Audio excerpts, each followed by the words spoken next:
بسم اللہ الرحمن الرحیم۔ السلام علیکم رحمۃ اللہ وبرکاتہ۔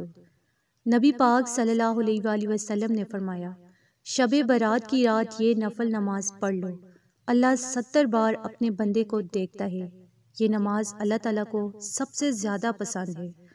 حضرت ابو ہریرہ رضی اللہ تعالیٰ عنہ نے بیان کیا کہ حضور صلی اللہ علیہ وآلہ وسلم نے فرمایا، اللہ تعالیٰ فرماتا ہے، میرا بندہ فرض ادا کرنے کے بعد نفل عبادتیں کر کے مجھ سے اتنا نزدیک ہو جاتا ہے کہ میں اس سے محبت کرنے لگ جاتا ہوں۔ میں اس کا کان بن جاتا ہوں جس سے وہ سنتا ہے، اس کی آنکھ بن جاتا ہوں جس سے وہ دیکھتا ہے، اس کا ہاتھ بن جاتا ہوں جس سے وہ پکڑتا ہے، اس کے پاؤں بن جاتا ہوں جس سے وہ چلتا ہے، اور اگر وہ مجھ سے مانگتا ہے تو میں اسے عطا کرتا ہوں، اور اگر وہ کسی چیز سے میری پناہ کا طالب ہوتا ہے تو میں اسے پناہ دیتا ہوں۔ حضرت ابو ہریرہ رضی اللہ تعالیٰ عنہ فرماتے ہیں کہ میں نے رسول اللہ صلی اللہ علیہ وآلہ وسلم کو ارشاد فرماتے ہوئے سنا کہ قیامت کے دن آدمی کے مال میں سب سے پہلے نماز کا حساب کیا جائے گا۔ اگر نماز اچھی ہوئی تو وہ شخص کامیاب اور بامراد ہوگا، اور اگر نماز خراب ہوئی تو وہ ناکام و نامراد ہوگا۔ اگر فرض نماز میں کچھ کمی ہوئی تو اللہ تعالیٰ ارشاد فرمائیں گے، دیکھو کیا میرے بندے کے پاس کچھ نفلیں بھی ہیں جن سے فرضوں کی کمی پوری کر دی جائے۔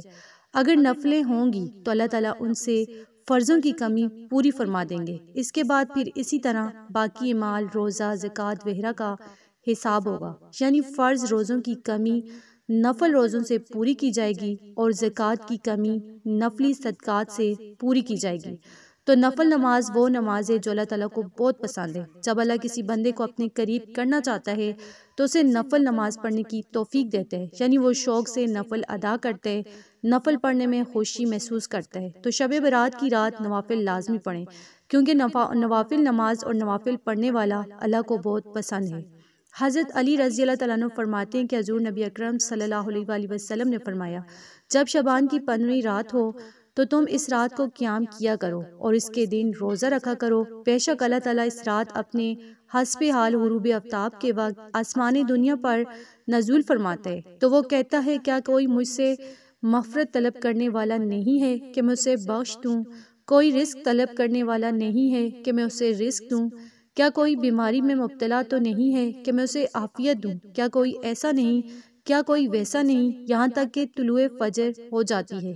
تو شعبان کی 14ویں اور 15ویں شب تمام مسلمانوں کو چاہیے کہ نماز مغرب کے بعد 6 رکعت نفل نماز 2 کر کے پڑھیں۔ پہلے 2 نفل پڑھنے سے پہلے عمر میں خیر و برکت کی نیت کریں، دوسرے 2 نفل پڑھتے ہوئے بلا و مصیبت سے محفوظ رہنے کی نیت کریں، تیسرے 2 نفل پڑھتے ہوئے مخلوق کا محتاج نہ ہونے کی نیت کریں، چوتھے 2 نفل اپنی صحت کے لیے، بچوں کی صحت کے لیے، تمام گھر والوں کی سلامتی کے لیے پڑھیں۔ آخری 2 نوافل جو وہ پڑھے گھر میں خیر و برکت کے لیے، رزق میں فراوانی کے لیے، گھر سے نحوست بیماریاں نکلنے کے لیے، پورا سال خوشحالی کے لیے، رزق میں فراوانی کے لیے یہ نیت کر کے پڑھے۔ تو یہ نفل آپ نے اسی طرح پڑھنے جس طرح آپ پڑھتے ہیں۔ نوافل آپ جتنا پڑھنا چاہیں پڑھ سکتے ہیں، 6 سے 12 یہ نوافل پڑھیں گے تو بہت زیادہ آپ کو فائدے ملیں گے، دنیا میں بھی اور آخرت میں بھی اللہ پاک کی خوشنودگی ملے گی، اللہ کا قرب ملے گا۔ شب برات میں نوافل اور ذکر الہی کی بہت زیادہ فضیلت ہے۔ اس شب نوافل ادا کرنا، شب بیداری کرتے ہوئے ذکر الہی کرنا، اللہ تعالیٰ سے عز و انکساری کے ساتھ گر گڑا کر روتے ہوئے اپنے گناہوں کی معافی مانگنا انسان کو حقیقی کامیابی سے امکنار کرتا ہے۔ اللہ تعالیٰ اس بندے پر اپنا خصوصی فضل و کرم نازل فرماتا ہے، پورا سال اس پر رزق کی بارش برساتا ہے، پورا سال اسے آفتوں سے، مصیبتوں سے اپنی پناہ میں رکھتا ہے۔ جو اس رات عبادت کرتا ہے، ذکر کرتا ہے، اللہ کو یاد کرتا ہے، اللہ سے معافی مانگتا ہے، گناہوں سے توبہ کرتا ہے، تو آپ نے بھی اس رات کو ضائع نہیں کرنا ہے، اپنی تقدیر کو بدلنا ہے۔